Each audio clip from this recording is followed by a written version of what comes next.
Good afternoon and welcome to Sportsline YXE. I'm Linda Walker. It is April 1st. The snow is melting and it is opening day in baseball. The Toronto Blue Jays and New York Yankees are starting things off. And while that's exciting, and we'll probably talk about baseball somewhere down the road. And for those of you who haven't noticed, the colors for our Sportsline logo are the Montreal Expos colors. And I am wearing one of the uniforms here today, just because of my love for the Expos, in case you haven't noticed that from the backdrop. But today we want to continue to focus on the guys who play with this.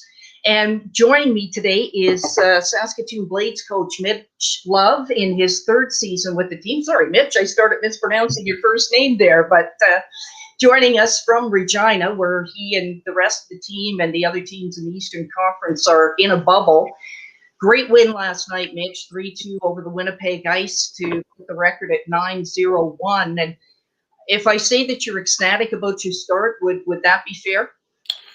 Yeah, well, thanks for having me on here today, first off, Linda. And like you mentioned, it's a great day. It's opening day of baseball season. I'm a huge baseball fan, and it's great to have that back.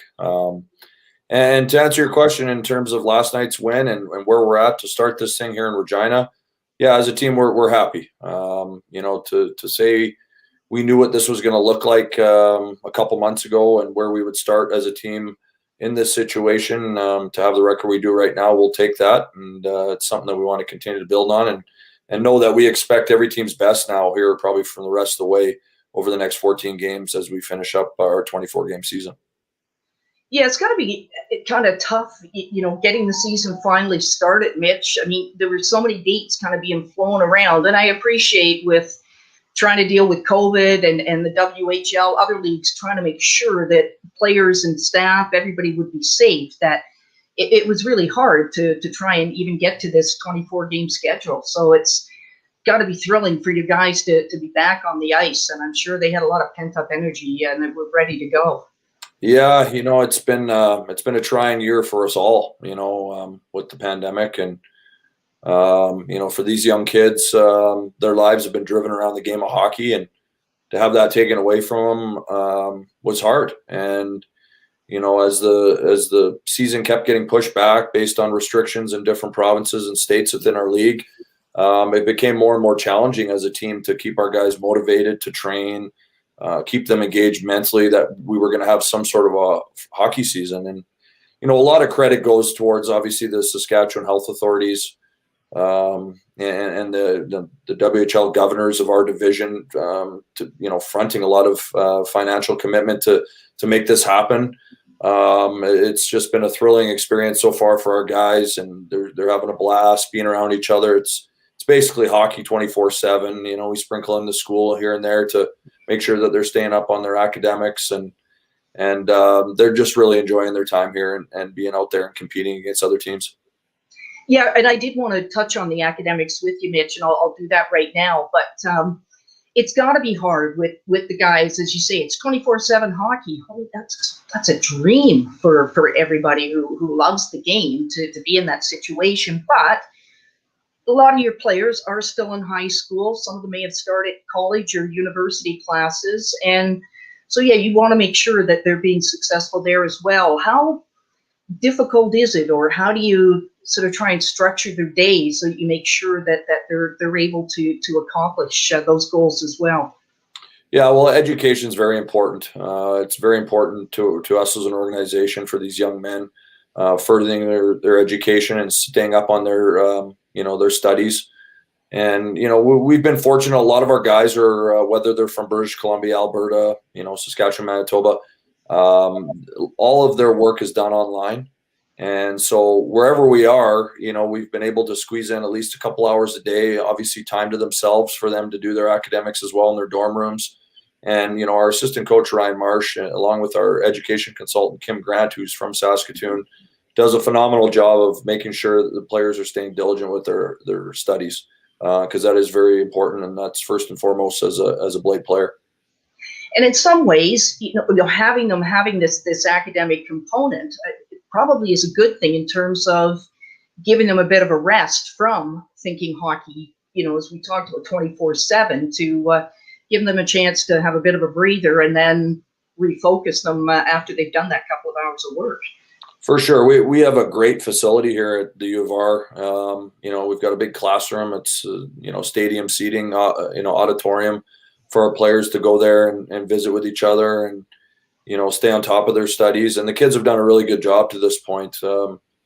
Usually if they're slipping in their academics, I hear about it, and it's been pretty quiet to this point, which is always a good thing. And that means that they're staying on top of it, along with their, finding that balance of learning the game of hockey while we're down here. So that we're going to make sure we stay on top of that here. As we want to see all our kids graduate and go on to further education pieces with university that our league provides them.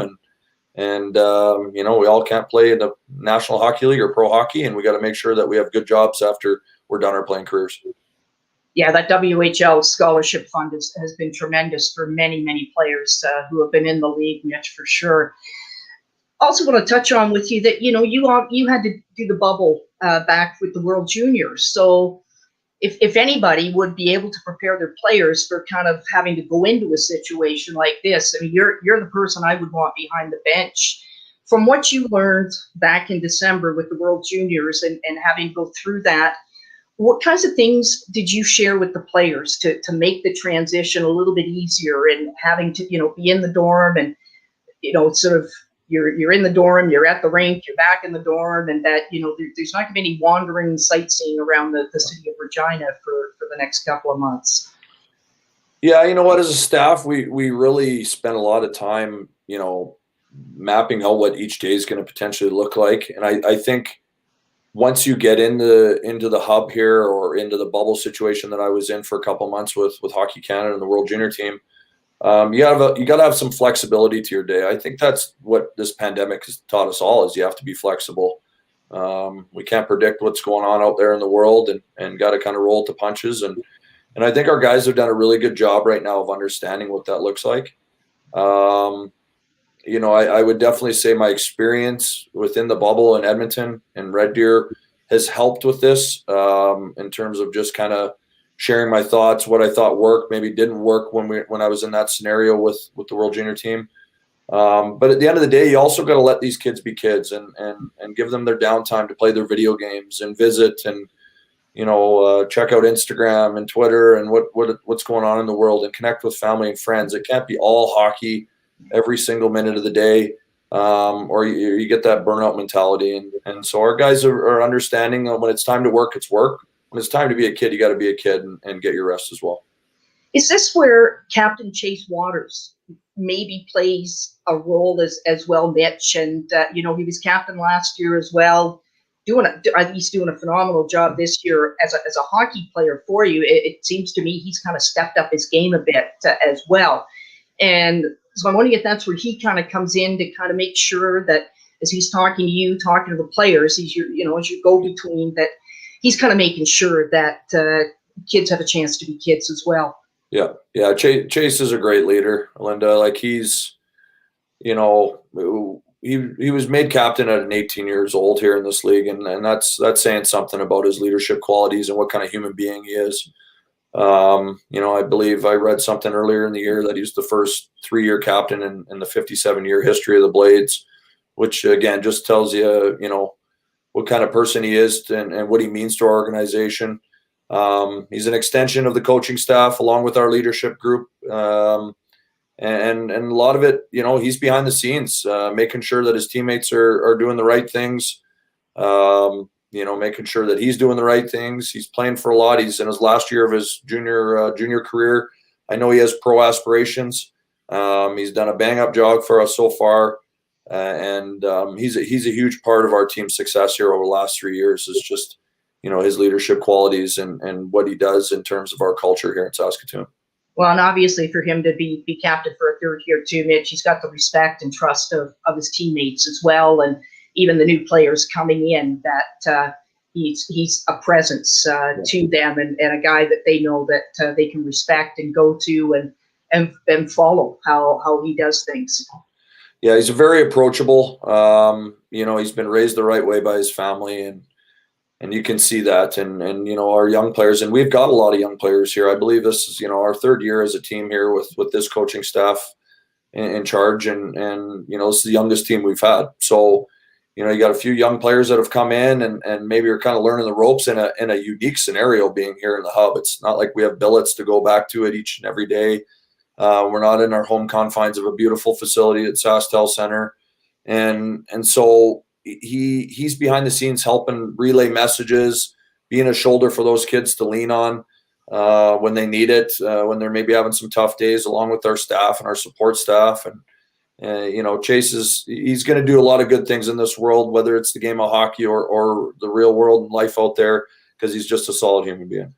Yeah, and it's always good to see, and it's always nice for me to be able to see some of the players that I covered when I was covering the Blades to, kind of catch up and see where they've gotten to. And I'm looking forward to being able to sort of follow Chase as he moves along as well. And wanted to talk to you about Tristan Robbins as well, because he has really stepped up his game for you this year. And I know Trevor Robbins' dad. I mentioned that last week. Trevor was a goaltender for the Blades back when I was covering the team, Mitch. But certainly Tristan having a tremendous start as well. And I know you really needed that from him.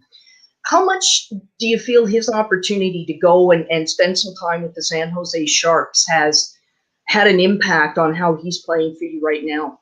Well, I think it's been huge. He was really fortunate to have some hockey in his life there for the last month and a half before coming to us here and being part of the hub. And, you could really see Tristan's game growing and maturing, in the second half of last season. I think that's where he really elevated his draft stock. And, obviously San Jose felt highly enough to draft him in the second round, and he's already had his entry-level contract signed, and he's going to be a big part of their future, and rightfully so. His development model or path here over the last 2.5 years has been outstanding.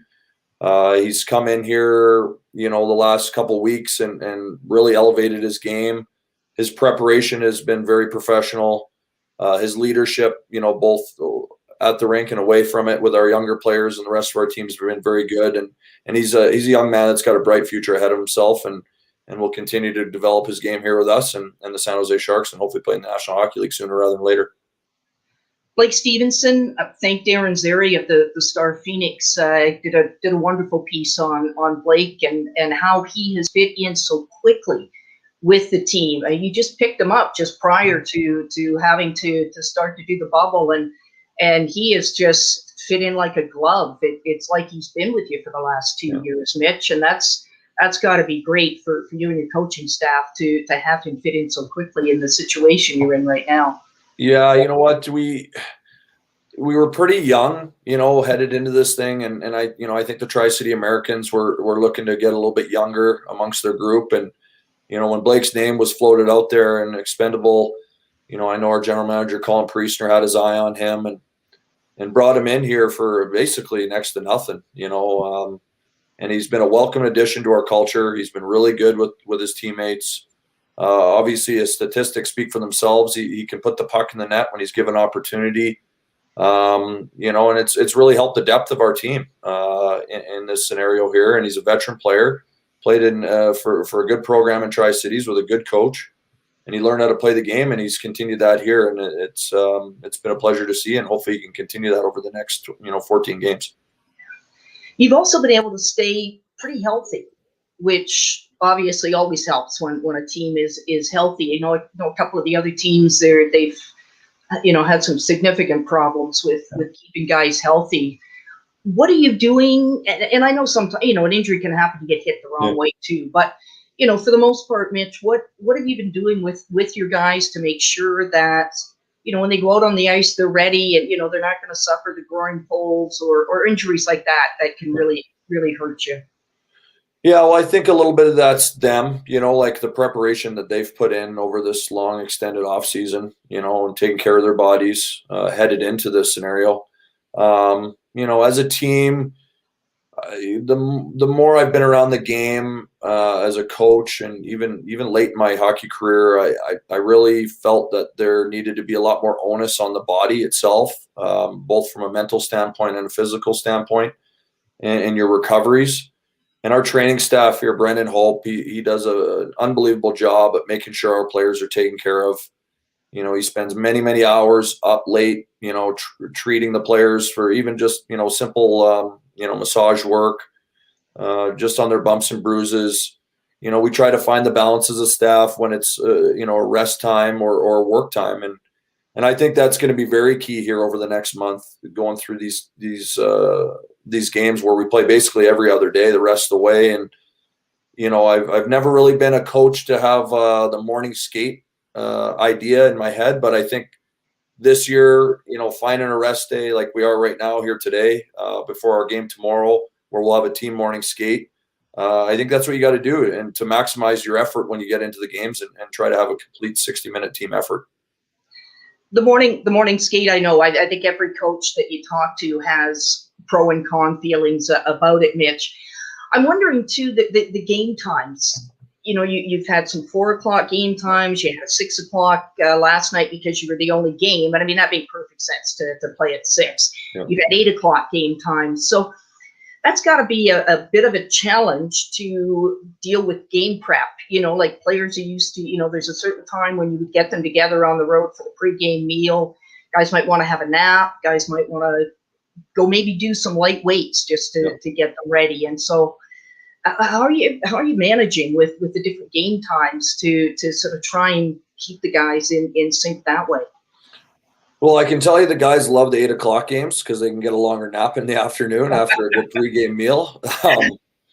But I think the one thing that's unique about the schedule and having the different game times is it kind of keeps our guys on their toes. It doesn't become a stagnant schedule if we just played, let's say, 4 o'clock games every game that we were here, or an 8 o'clock.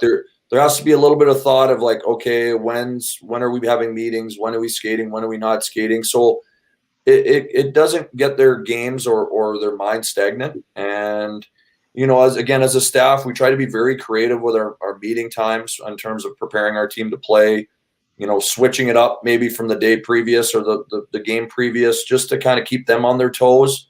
So that, you know, whenever we do have a meeting or we do have a skate, that it's not becoming a dry scenario for them. And the kids are doing a really good job with that. And we put a lot of onus on them too, in terms of telling us what they want, you know, and having that communication piece. One of our values as a team is communication and trust. And, you know, we have a very open dialogue between our leadership group and our coaching staff to make sure that they're getting what they want, and we'll work with them. They might not always hear the answer that they want, but we feel it's important that they give us their input. They're the ones that got to go through this grind. We're the ones that just kind of stand behind the bench and put them over the boards and let them go play. So it's very important that they have a say in what's going on here. And that's also great for team building and morale, that, you know, when the players know that they can have some input and the input's respected. And yeah, sometimes the input you can't do what they're suggesting, but if you can, then, you know, you're willing to give it a try. And I really think that helps with bringing a team together as well. For sure. And that's, you know, one of our other values, and I'm not going to spill all our values on this interview, but, you know, is family. You know, like, we knew this was going to be a very unique, challenging circumstance of 2 months, you know, in a dorm room and limited access to being outside. And, you know, it's basically point A to point B. You know, so we do a lot of things. We've got a mental performance coach that was spent the first couple of weeks with us. We Zoom him in once a week, plus the players have access to him individually in terms of just making sure that their minds are staying in the right spots. And we, you know, we just find that, you know, even with some injuries that have happened, or we've had some recent suspensions to players, that it's the next brother up mentality. And that's a family, and that's what you do. You pick each other up when you're down. And I think that's going to be very important here over the next month, that we're staying diligent with that as a team and making sure that we have our success carry on here over the next 14 games. Yeah, you mentioned the suspensions, and I was listening to Les Lazarick on 98 Cool doing the game, and you mentioned about Brett Reinhardt getting the 2 games suspension. So you will have him back Easter Sunday on the 4th for your game against Brandon, and then Chase Waters got a 3-game suspension. So you won't have him for Moose Jaw and Brandon. So A little bit of tweaking. I know you said next man up has to step in and do their part, but guys who aren't used to playing quite so much, and now you're having to put in. Is there a little extra work? You want to make sure that they're confident going in, and that you don't try to make them overdo their role. That the guy stepping in for Chase Waters doesn't try to imitate Chase Waters. He plays his game. Yeah, I mean, obviously losing Chase and Rhett were big holes on our roster. I mean, they're key players. One's your captain, one's a guy that plays 22 minutes, 23 minutes a night on average on the back end for us. And but it'd be easy for us to sit and dwell on that we've lost a couple of our key players and have an excuse built in on that we don't need to go perform, or we just look at it as it was an opportunity for two players to slide into our lineup, pick each other up. Let's spend energy on the right place, which is, last night's task was trying to beat a very good Winnipeg Ice team. And that's been our messaging for months here, Linda, is if we worry about things that we can't control, we're chewing up energy in the wrong place. And that could go with COVID and, hey, the rules are holding us back from doing this and that. We just wanted to channel our energy in the right place, which was, our next shift or our next opportunity to get better. And I thought our guys did a good job of that last night. And now our next task is having a rest day today and getting ready for a Moose Jaw team that we beat recently that will be hungry to try to beat us. And we got to make sure we're ready for that. And it's another opportunity for two new players to step up that'll jump into our lineup. Yeah, well, I'll tell you, Mitch, you didn't look like you were missing a beat last night, even with having to substitute a couple of guys in for Chase and Rhett. To me, it seemed like a total team effort, and everybody just kept on going. And a good character building team, 3-2. Ice made it interesting there in that final period. So I'm, credit as well to your goaltending. Yeah. Nolan Mayer last night, congratulations to him for his 86th win, surpassing Tim Chevelday, and I'm sure they've had a chance to have a bit of a chat about that. And Tim, a very classy guy, as you know, and he was working with your staff there for the last couple of seasons with the goaltenders. And Meyer this year, two goals against average, .917 save percentage, and a shutout. I mean, he's certainly been doing the job for you, and you haven't missed a beat with Cohen McInnes coming in for the 3 games he's played at 2.99 goals against, .899 save percentage. I mean, I think you got a pretty solid tandem there to keep that puck out of the net. Yeah, definitely. I mean, we knew coming into this this 2-month season here that we needed to have good goaltending, and both those kids have really prepared themselves well for the scenario we're in here. And we're going to need both of them here down the stretch. Again, when you have a condensed schedule like this, you need depth, and those guys both provide that. And then obviously in terms of Nolan, breaking the Saskatoon Blades career wins mark last night for a goaltender, beating his old goalie coach and Tim Chevelday was really cool to be a part of as a team and as a staff, and especially in this unique season that we're all a part of.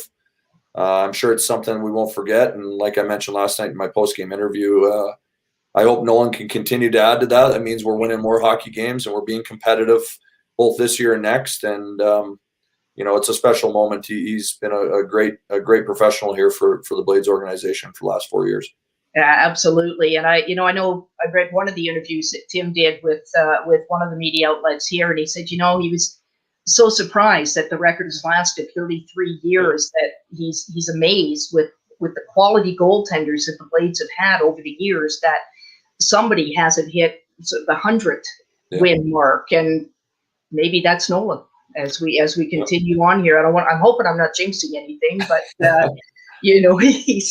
he really has stepped up as we just mentioned here, and it would be nice to see him have a chance and maybe hit that 100 mark just because he manages to do it. So be a nice kudos for him. And looking at your power play, I'm going to shift gears again on you here. Power play's operating at 21.6%. You're 11th overall right now with the power play. Penalty kill's been quite impressive, 89.7% marked for 3rd overall, and you've got one shorthanded goal. Any thoughts on how you're doing. I have a feeling you maybe would like the power play to be a little more efficient. Penalty kill, maybe a couple of tweaks here and there. Is that a fair assessment, Mitch? Yeah, I mean, our penalty kill, Linda, has been outstanding. You know, I know Ryan Marsh, our associate coach here, does a phenomenal job in preparing our units there. And obviously, a big piece of your penalty kill is your goaltending. You need some big saves on your penalty kill from time to time to have a strong penalty kill. And we want to continue to grow that area and make sure, we're staying disciplined as a team, staying out of the penalty box where we're not, having taxing minutes on those guys that we need to rely on that to win hockey games. And we've done that for the last 4 games. We've been very disciplined. I believe we've taken under 3 penalties a night, which is very key to any team's success. And then on the power play side of things, it's, we've trended a lot better the last handful of games. There's definitely areas where we can continue to improve our execution in that area. If you would have asked me 2 weeks ago about it, I would probably give you a totally different answer, because it wasn't very good. And so our guys are starting to feel a little bit more chemistry within the units. And a lot of times on the power play, it's about when you score those power play goals, and that makes it key for your team. You might go 1 for 6 in a night and look at the percentage and be like, it wasn't a very good night. But was it a goal that you needed in late in a second period or late in a period that got your team going, or was a game-winning goal? And in that case, it was last night. We'll take those. So those are called timely power play opportunities. Well, Mitch, I want to thank you. I could keep talking to you for longer, but I know you have things that you need to be doing to get ready for Moose Jaw tomorrow night. As you mentioned, they're going to be hungry to avenge their loss. Brandon, always a tough opponent when you come up against them. They are a very physical team, and so that one's going to be a tough one as well. So I know you want to keep prepping, so I will give you a chance to go do that. But I want to thank you for your time today, and best of luck for the remaining games here in the regular season. And hopefully we'll be able to have an announcement that maybe somehow the WHL can find a way to throw in some playoff games. And I know we're all watching the Kelowna Rockets. For anybody who hasn't heard, they have had 6 positive COVID tests now. And so they are in self-isolation for the next 14 days and going through testing, WHL being very, very careful. So there's a number of games there that are going to have to be reworked somehow to try and finish off so that everybody can have some playoff action. Mitch and I were talking before the show, and I agreed with your comment, Mitch, that if you can't do it across the board, then it shouldn't be done. You want to be fair to all the players, and I think that's probably what the WHL is thinking as well. So hopefully we will have another chance to chat with you, maybe one of the players as we go along here. And as I say, best of luck the rest of the way. I appreciate it, Linda. Thanks for having me on today, and I hope we can chat again, and everybody stay safe out there. Yeah, absolutely. Thanks so much, Mitch. I want to thank everybody for tuning in to Sportsline YXE. We are going into Easter. Please mask up, social distance, wash your hands till they fall off, and follow all of Dr. Shahab's rules that he has asked us to follow. It's been a pleasure having you with us again today. I want to thank Mitch Bach, the communications director for the Saskatoon Blades, for helping to arrange the interview with Mitch Love today. Appreciate all your help, Mitch, and I owe you a coffee, maybe. I want to thank Ian Roach, our producer, Deborah Hobrick, who takes care of the social media because I'm useless when it comes to that. So everybody have a wonderful Easter. Next week, Rob Van Stone, who is the sports scribe extraordinaire for the Regina Leader Post and Saskatoon Star Phoenix, is going to be with me. We are going to be talking all things Canadian Football League. So I hope you can tune in and join us then on Sportsline YXE, which is brought to you through the courtesy of the website No YXE. Thanks, folks, and enjoy a long weekend. Take care.